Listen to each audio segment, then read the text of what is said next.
What's up, guys? If you're not subscribed, please subscribe. Also, please smash that like button on the video and enjoy the show.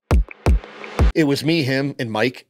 And long story short, we this is so ironic. It was about 3 o'clock in the morning, very cold. It was in California, and there was a scene that required a helicopter.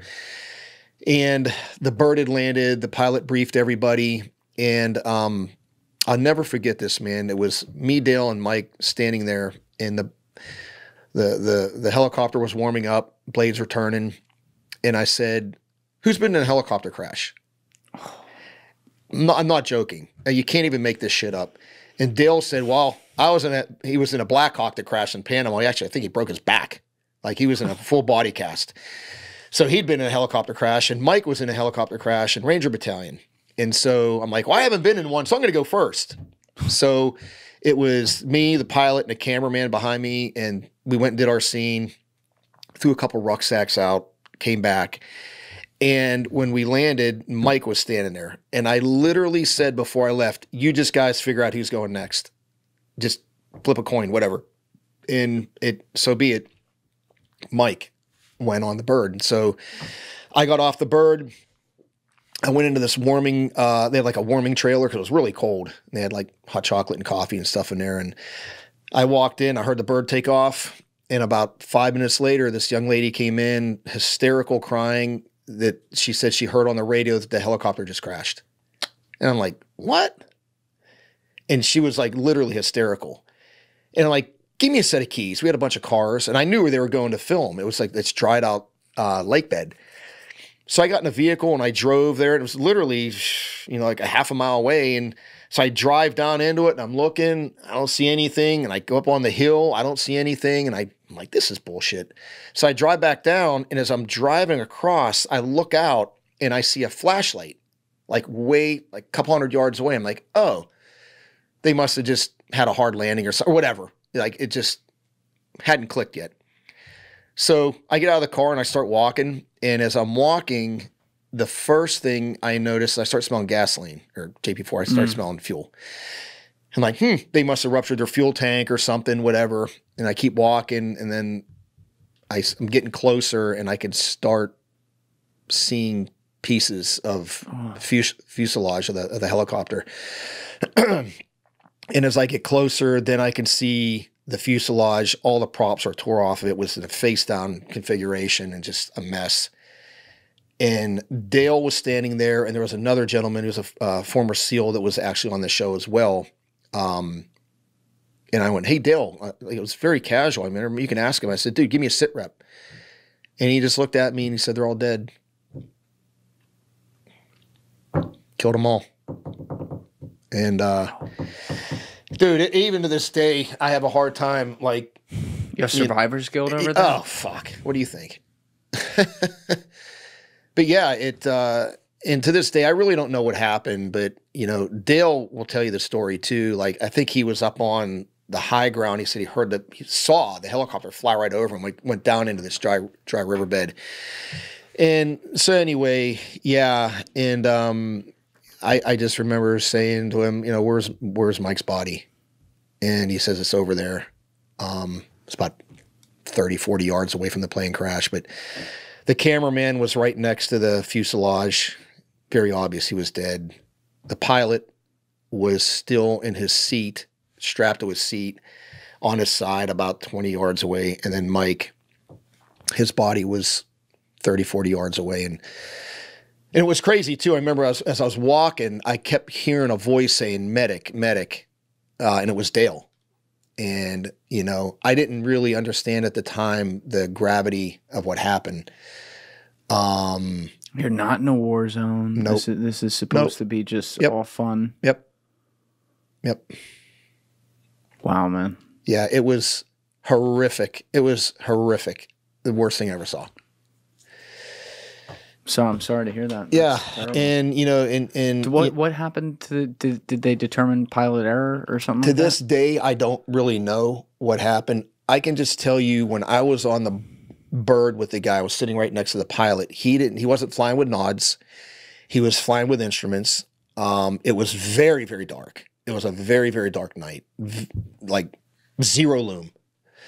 So I don't know, but I was told that this pilot, you know, was a very experienced pilot. Obviously, you know, they're going to vet people flying helicopters and making sure that they've been maintenance, blah, blah, blah, blah, blah. I mean, I didn't own the helicopter. I didn't own the rental company. But supposedly this guy was a very experienced pilot for filming those types of scenes at night.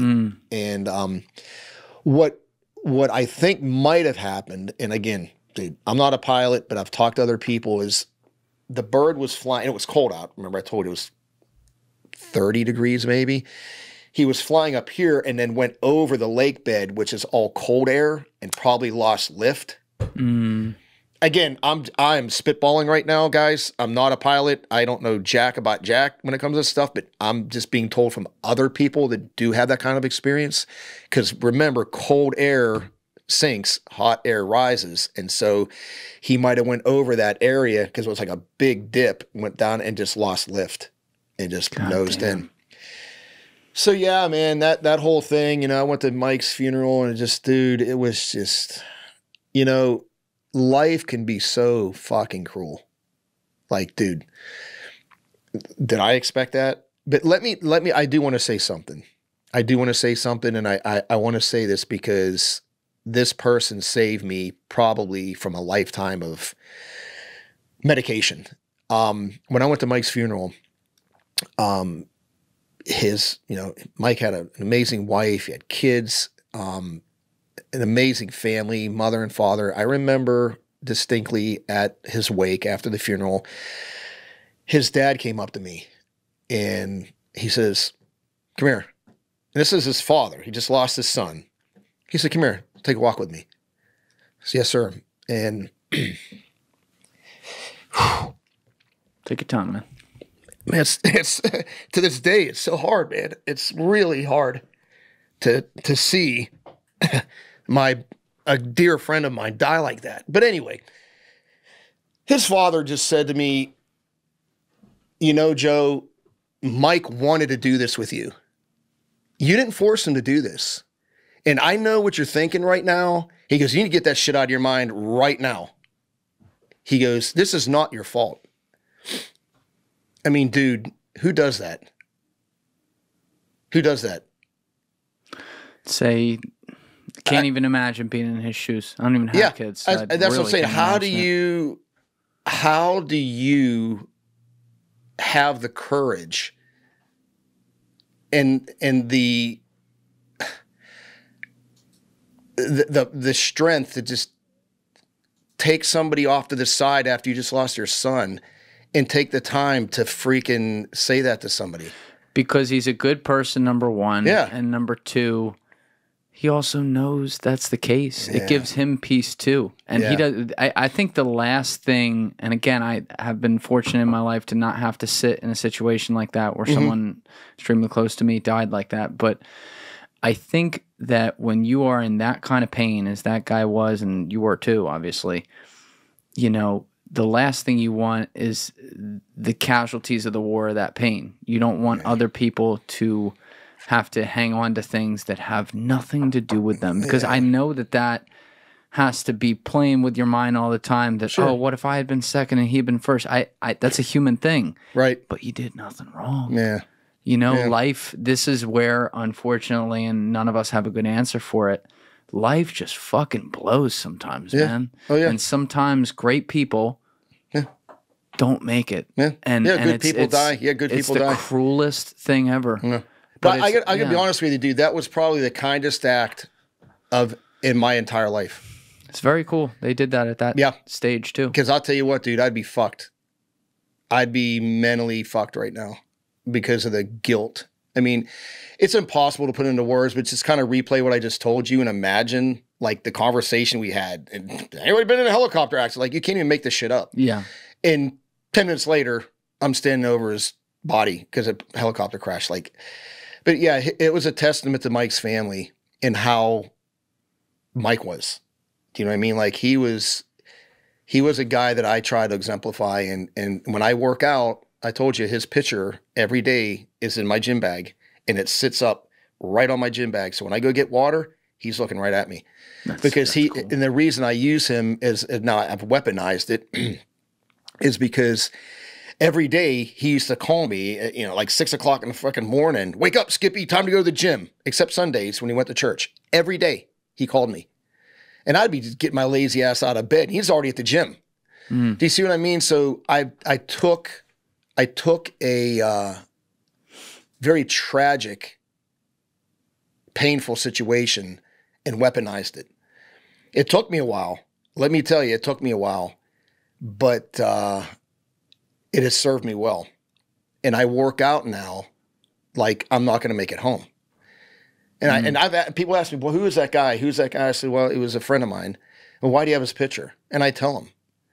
And they're like, that's really, like, I had one kid go, that's really morbid. I'm like, dude.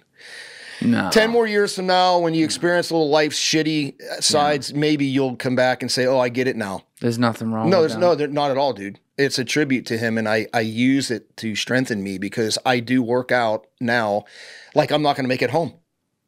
I can tell. Christ, that fucking vein's been aiming a goddamn 45 at me all day.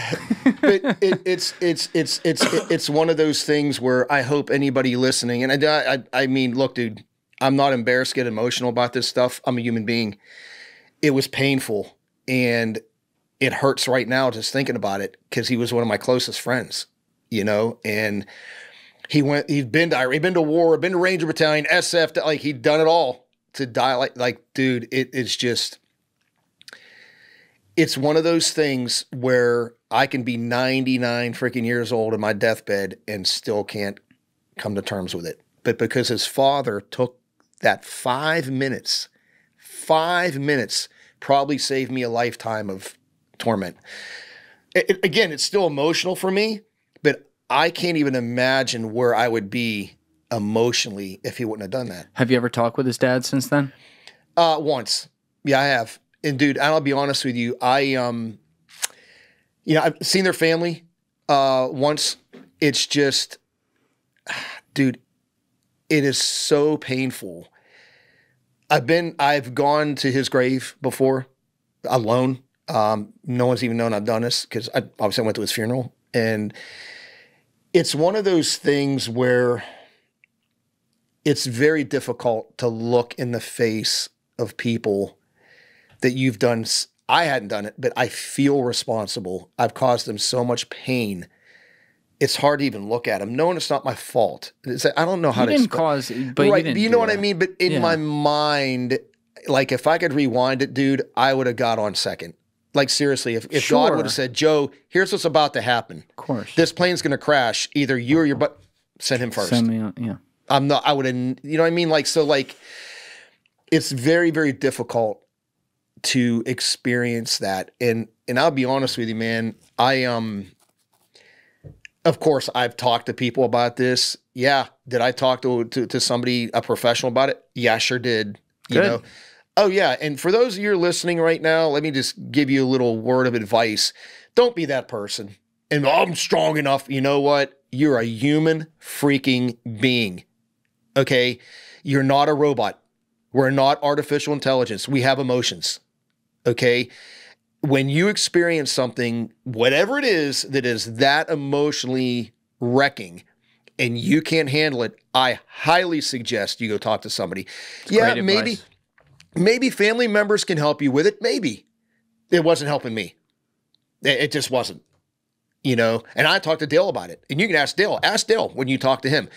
It put the kibosh to him to think about it. They're literally to flip coins, you know, like you go or me, he'd be dead. He'd be dead. It would have been his funeral. And I'm sure he'll tell you his version on it. And Dale's a tough son of a bitch, dude. Yeah, he is. Okay? He's physically and mentally one of the strongest men I know. And you ask him about that and see what he says. Thank you for watching the video, guys. Please hit that subscribe button and check out this clip's full podcast episode by clicking here or in the description below.